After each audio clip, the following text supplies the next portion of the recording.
You are the chosen one. Hello again, everyone. This is Corinne from Chosen One Studios, again, taking a crack at a perfect run.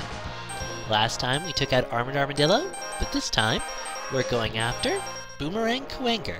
His name comes from Kuwagata, which is a kind of beetle. Essentially, he's a stag beetle. Which, yeah, that missed the translation somehow. His height is 7.93 feet. He weighs 206 pounds. His attacks are Boomerang Cutter, Deadlift, and teleporting around like an effing spaz. So, let's see what we can do.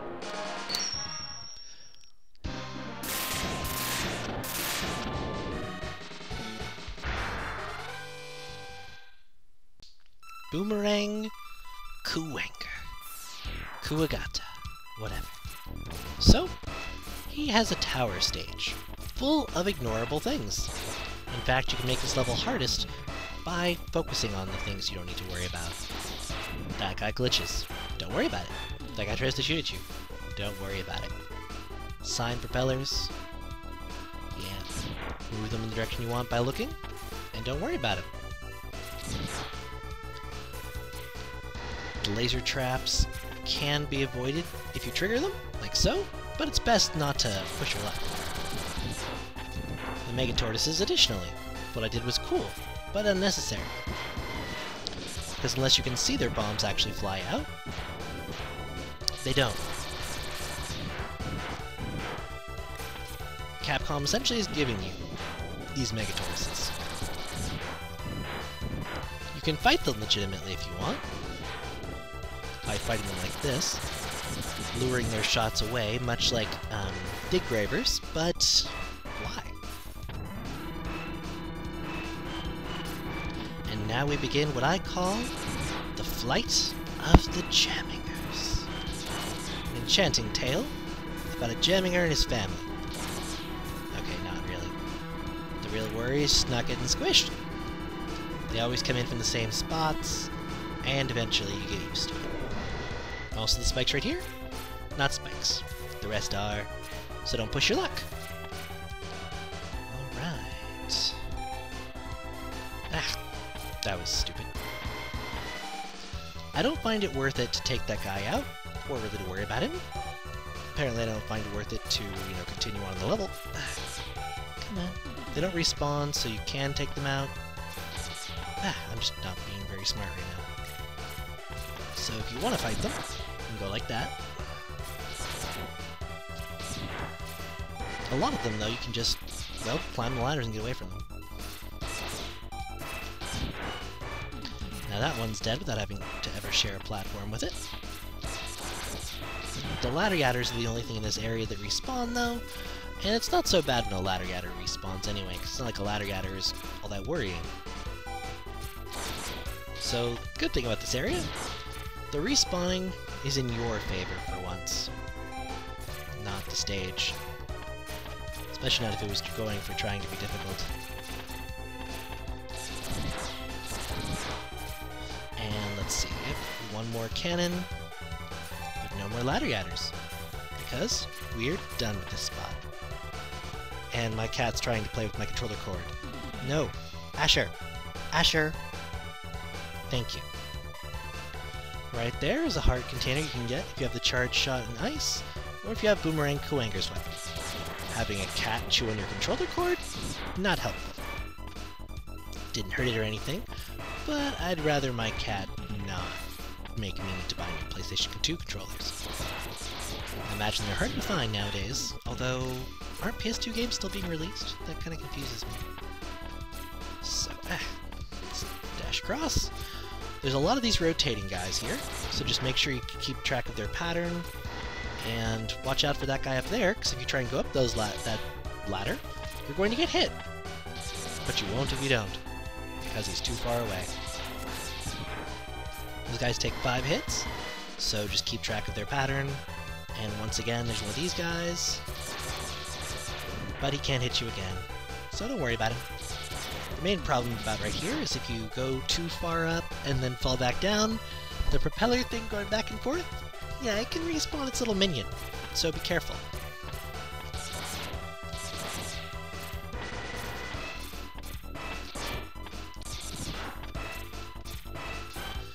that guy can be tricky, but we avoided that problem.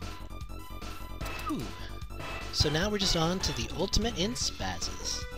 I wait for my kitty to nose my controller for good luck. Good kitty. And now...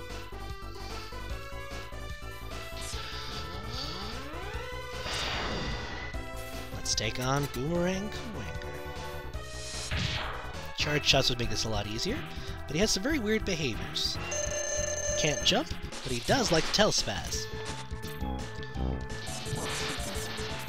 He also likes to do that. Throw in the top of his head. It sort of looks like it's embedded in his head when he's not throwing it, though, so I do worry if he's throwing his brain, but it's not like I'm not finding my heads all over the place, so I really can't talk. It's really not safe to go down there except for when it is, or when he's not teleporting and when he's in a solid spot. You can do it anyway, and sometimes break in some hits, but don't blame me if your patience wears out. Okay, just relax. Sometimes he'll dash, which he can do to fake you out. Sometimes he won't complete the dash. Oh, and he will always fly backwards, no matter which direction you hit him from, so bear that in mind. If you get behind him somehow, don't shoot at him unless you're very far behind him, or else you'll take damage as he slams back into you. Also, he can teleport anywhere. Don't think it's safe. That's why it's not safe to go down there. And also, when he throws it up at that angle, he's all the way across, don't try and dash. It's going to hit you unless you just fall. So don't dash jump those instances. If you can just fall and get a few shots in, take advantage of it. If anything, it means that you don't have to press one of the buttons. As soon as he starts teleporting, though, get back up there.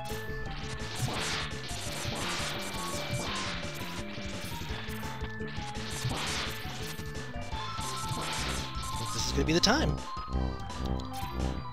Okay, come on. Okay, just relax. Relax. This is probably a little bit boring to watch. I apologize for that. I've got you.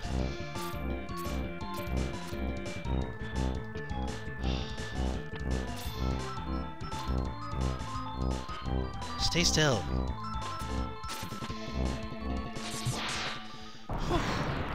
And that is Boomerang Kuwanger. Oh, that was so insanely satisfying. Oh my god, I killed Boomerang Kuwanger! Whew. Alright. You get Boomerang Cutter, which does that. When it's fully charged out, it just sort of shoots things that look sort of like that out from you from all directions. Oh, awesome, awesome, awesome, awesome sauce. That's the password for everyone following along at home.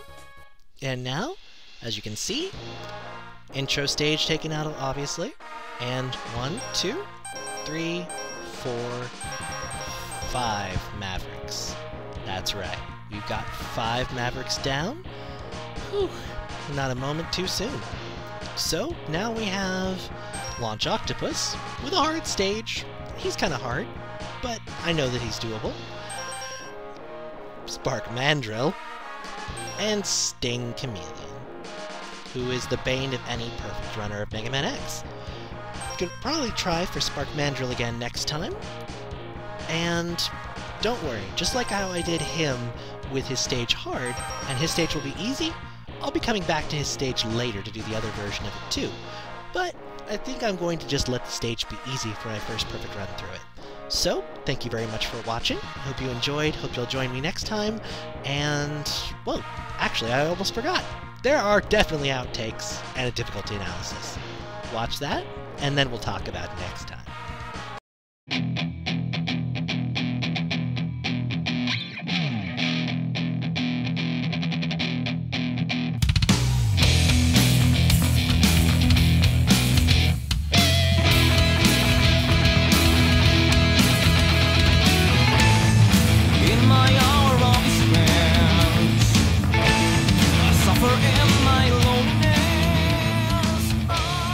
That lets you call the shots. I need to stop doing that. It's not the kind of skill I like to count on. Like that!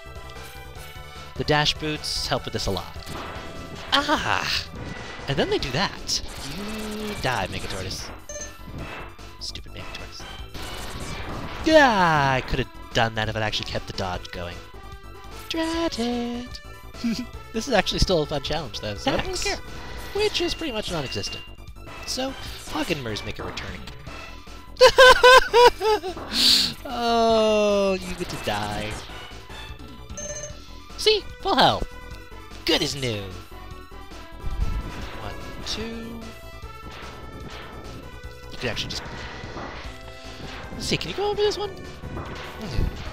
1,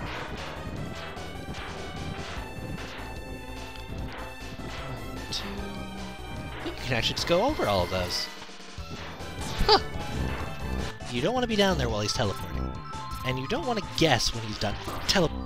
He faked me out!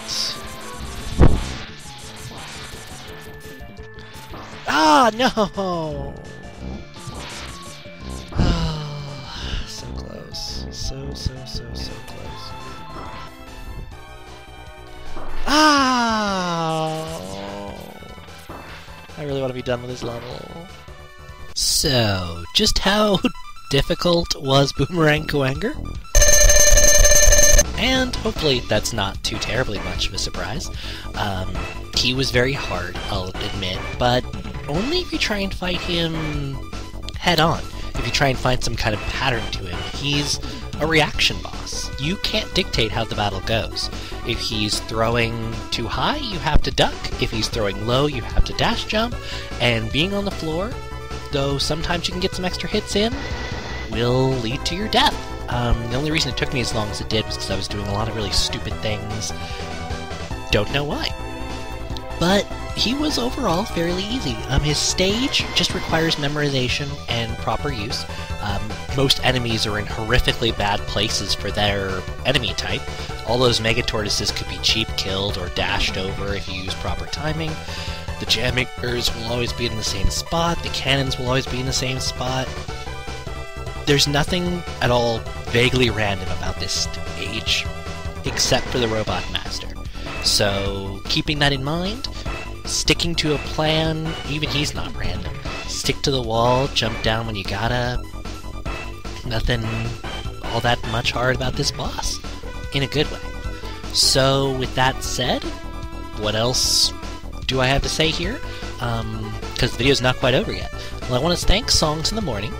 She started up a new Let's Play of Sam and Max, which has been awesome to watch, but more importantly, she's responsible for the sprites that have been in my Felghana video. She did the me sprite that you can see if you look at the intro to my first Felghana video. She also did the me as Mega Man X sprite, released the pose, which is a pretty darn good likeness. So, yeah. Definitely want to thank her. I'll link to her again in the comments, though I have several times in the past, and I know I will in the future.